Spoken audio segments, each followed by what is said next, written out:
चंडीगढ़ का लो थारो हाथ में से।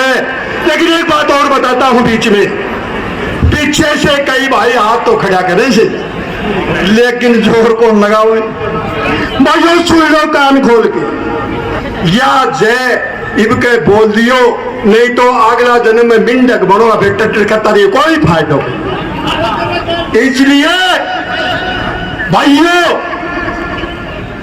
जोर लगा के बोलना, भूपेंद्र सिंह हुड्डा साहब की वाकई आपकी बुलंद लगा करके जय बोल दो।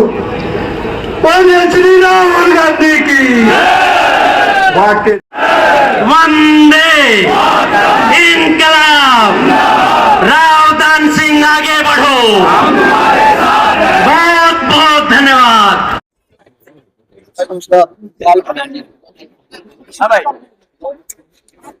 एक मिनट प्रेस सर,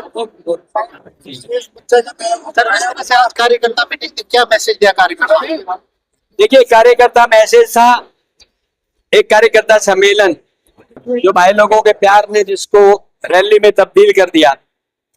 मैं समझता हूं कि ये इस बात का प्रतीक है कि हरियाणा में एक बदलाव की लहर चली हुई है और आज सैकड़ों लोगों ने भिन्न भिन्न पार्टियां छोड़ के, चाहे वो बीजेपी हो, जेजेपी हो, इल्लो हो, इंडिपेंडेंट हो, उन्होंने पार्टी छोड़ के कांग्रेस ज्वाइन की। सबसे पहले तो उन सारे भाइयों का मैं तहे दिल से शुक्रिया अदा करता हूँ और अभिनंदन करता हूँ जिन्होंने आज कांग्रेस में आस्था रखी है, और उनको विश्वास दिलाता हूँ कि उनके मान सम्मान में कभी कोई कमी नहीं रही। और यहाँ लोगों की सोच एक ही थी कि इस बदलाव के अंदर दक्षिणी हरियाणा किसी तरह से भी पीछे नहीं रहेगा, और जो बदलाव के अंदर सत्ता स्थापित होगी उसमें अपने हक और अधिकार की लड़ाई पूरी ताकत के साथ लड़ेगी। सर, जिस तरह चुनाव तो इसे किस तरह से देखते हैं?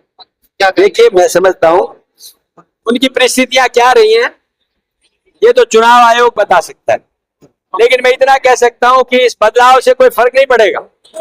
जो 1 तारीख को जिन्होंने वोट डालना था, 5 तारीख को और ताकत के साथ में वोट डालेगा कांग्रेस, और इसका कांग्रेस को निश्चित तौर पर फायदा होगा। कांग्रेस की देखिए, प्रक्रिया जारी है और मैं समझता हूं अगले 3 दिन के अंदर शायद 2 चरणों में दे कोई न कोई फैसला मंथन के बाद निश्चित तौर पर 3, 4 तारीख, 5 तारीख तक आएगा। बीजेपी को लेकर काफी घमासान बताया जा रहा है। अमित शाह ने भी अपना दौरा किया, तो किस तरह से देखते हैं? देखिए, उन्होंने अभी तक कोई लिस्ट जारी नहीं की। J&K की एक लिस्ट जारी की थी जिसमें पहले 44 आदमी का नाम था, वो कैंसिल कर दी गई। फिर 15 आदमी का नाम आया, उसमें भी उनका आपस में मनमुटाव सबके सामने नजर आया। इस बात से बीजेपी निश्चित तौर पे चिंतित है कि उनकी टिकट आवंटन के सिस्टम से मतदाता और वहां के जितने भी प्रतिनिधि हैं, जो उम्मीदवार है, वो संतुष्ट नहीं है। वही परिस्थिति हरियाणा के अंदर भी नजर आ रही है, वरना तो उनकी सीईसी की मीटिंग संपन्न हुए आज 4 दिन हो चुके और ये कह रहे थे कि अगले दिन सुबह ही घोषित कर दी जाएंगी। अभी तक लोगों के दिल और दिमाग पर असमंजस बना हुआ है और उनको हार सुनिश्चित नजर आ रही है। मैं समझता हूँ हरियाणा के अंदर कांग्रेस का बहुत भारी बहुमत के साथ में सत्ता स्थापित करने का प्रोग्राम है। भारतीय जनता पार्टी से टिकट आज दे या 4 दिन बाद दे, उससे कोई फर्क नहीं। किन मुद्दों को लेकर जनता देखिए, सबसे बड़ा मुद्दा बेरोजगारी।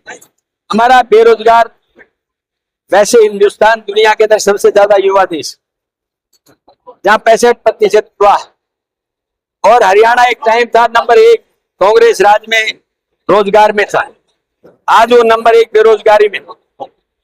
इसलिए जो सबसे बड़ी बेरोजगारी की लंबी लाइन है, उस बात को लेकर युवाओं में आक्रोश है।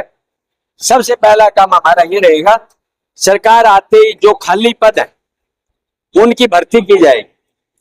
उसके बाद जो आम आदमी महंगाई से पीड़ित है, इस पे विचार किया जाएगा, और उसके बाद प्रदेश के विकास के ऊपर बात लेकर के, ताकि आम आदमी का शांतिमय जीवन और अच्छे जीवन व्यतीत करने के लिए साधन जुटा सके, ये हमारी प्राथमिकता रहेगी।